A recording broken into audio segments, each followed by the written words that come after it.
Hi friends, good morning, नमस्कार। आपण माने समस्ते केमिति अछंती? मु तो बहुत भलरे अछि। आशा करूची आपण माने मध्य बहुत भलरे थिबे।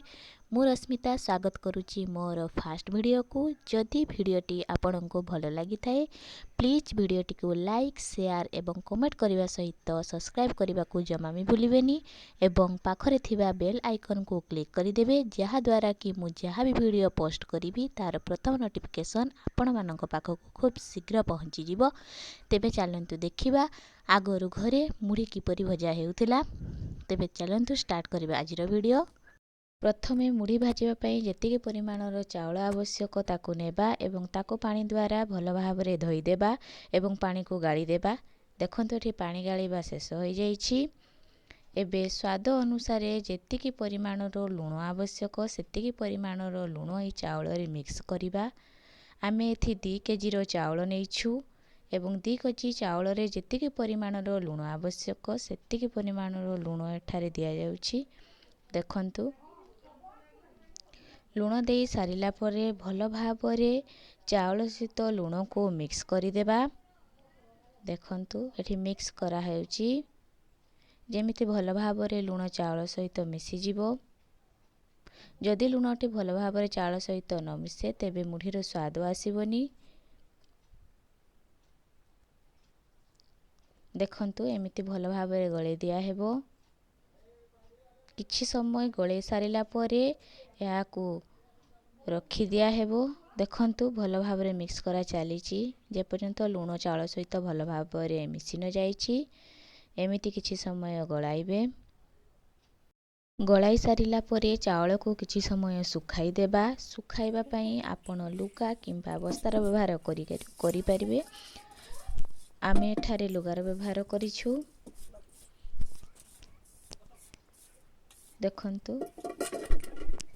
लुगारे आपण एही परि भाबरे चाउल को भल भाबरे घांटी देबे जेपरि कि चाउल रे थिबा पानी भल भाबरे सुखी जिवो। तो आपण चाउल को खरार मध्ये सुखाई पारिबे। जेहेतु आमे सकाळे मुढ़ी को भाजिबा तो सेथि पई राती रे लुगा द्वारा चाउल को भल भाबरे घांटी दिया हेउछि। एही परि भाबरे भल भाबरे घांटी देबे। एहा परे सुखी जाइथिबा चाउल को आमे किछि समय गरम करिबा। गरम करिबा पई देखंतु आमे एठी गोटिए पात्र नेइचु। पात्र तळे देखंतु गोटे माटीर आवरण रहिछि, ताको आमे माटिया कहू। तो एहा द्वारा चुली रे जो जाल अछि ता बाहर को आसीबनी। तो देखंतु एबे चाउल को आनी पात्र मध्य रे दिया गला। देखंतु ये हमर बाहुबली देखंतु। तो एबे भल भाबरे चाउल टिको आमे गरम करिबा। तो देखंतु चटु बाडी साहाय्य रे याको भल भाबरे चाउल टिको एपट सेपट करि देबा। देखंतु एठी किपरि भाबरे चाउल को एपट सेपट करा हेउछि। एही परि भाबरे आमे भल भाबरे चाउल को एपट सेपट करि देबा जेमिति कि चाउलटी भल भाबरे हेइ न जाईछि। तो देखंतु एबे चाउलटी भल भाबरे हेइ जाईछि। देखंतु चाउलर रंग मध्य चेंज हो जाईछि। एबे चाउल को गोटिए पाछिया साहाय्य रे काढी देबा। देखंतु ताको मझिरे मझिरे एही परि भाबरे एपट सेपट करिबा, नहले चाउलटी हमर फुटी जिवो, माने सेठी मुड़ी जिवो। तो देखंतु एठी एपट सेपट करिकि चाउल को किपरि भाबरे कढा हेउछि। एठी आमे चाउल काढिबा पई जाळी सटुर व्यवहार करछु। आपण बेला मध्ये व्यवहार करि परिबे कि अन्य कोनोसी पात्र मध्ये व्यवहार करि परिबे।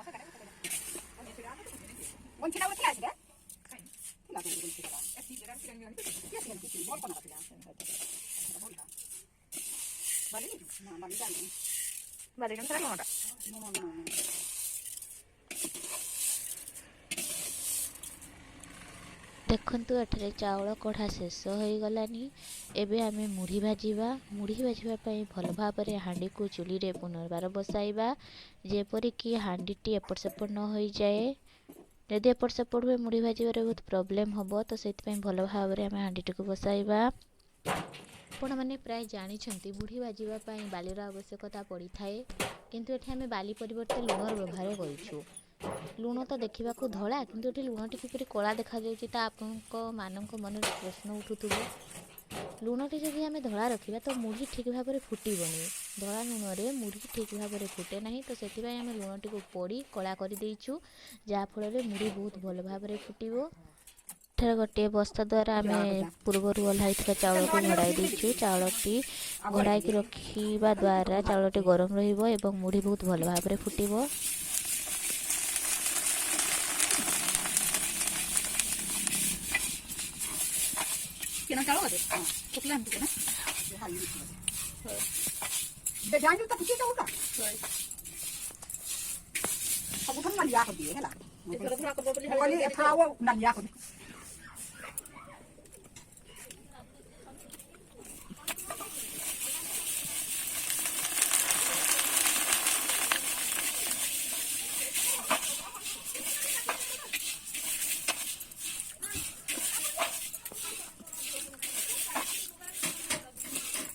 아들 베시 그 잘하네. 베시 힘쓰나.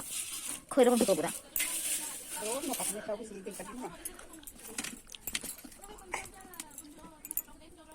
ଭାଜିବା ପାଇଁ ଆମେ ତେଲ ମଧ୍ୟ ବ୍ୟବହାର କରିଥାଉ। ଆପଣ ରିଫାଇନ୍ ତେଲ ହେଉ କି ସୋରିଷ ତେଲ ବ୍ୟବହାର କରିପାରିବେ। ତେଲକୁ ଆମେ ଲୁଣରେ ପକାଇବା ଦ୍ୱାରା ଲୁଣଟି ଭଲ ଭାବରେ ଖସରିଥାଏ ଏବଂ ମୁଢ଼ି ଭାଜିବା ବେଳେ ଖସରିକି ମୁଢ଼ିଟି ବାହାରକୁ ବାହାରି ଆସିଥାଏ, ଯାହାଫଳରେ ମୁଢ଼ି ପୋଡ଼ିଯାଇନଥାଏ। ଭଗବାନ, ଏଗୁଡ଼ା ବି ମୁଢ଼ି ଖାଇବା ପାଇଁ ଆସିଗଲେନି। ଦେଖନ୍ତୁ, ଏଇ କଳା କଳା ଜୀବମାନଙ୍କୁ ଆପଣ କେଉଁ ନାମରେ ଡାକିଥାନ୍ତି ପ୍ଲିଜ୍ କମେଣ୍ଟ କରିକି ଜଣାଇବେ।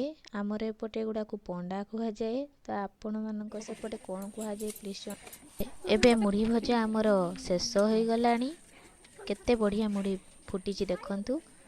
ଯଦି ଆପଣଙ୍କୁ এই ଭିଡ଼ିଓଟି ଭଲ ଲାଗିଥାଏ ପ୍ଲିଜ୍ କମେଣ୍ଟ ମାଧ୍ୟମରେ ଜଣାଇବେ।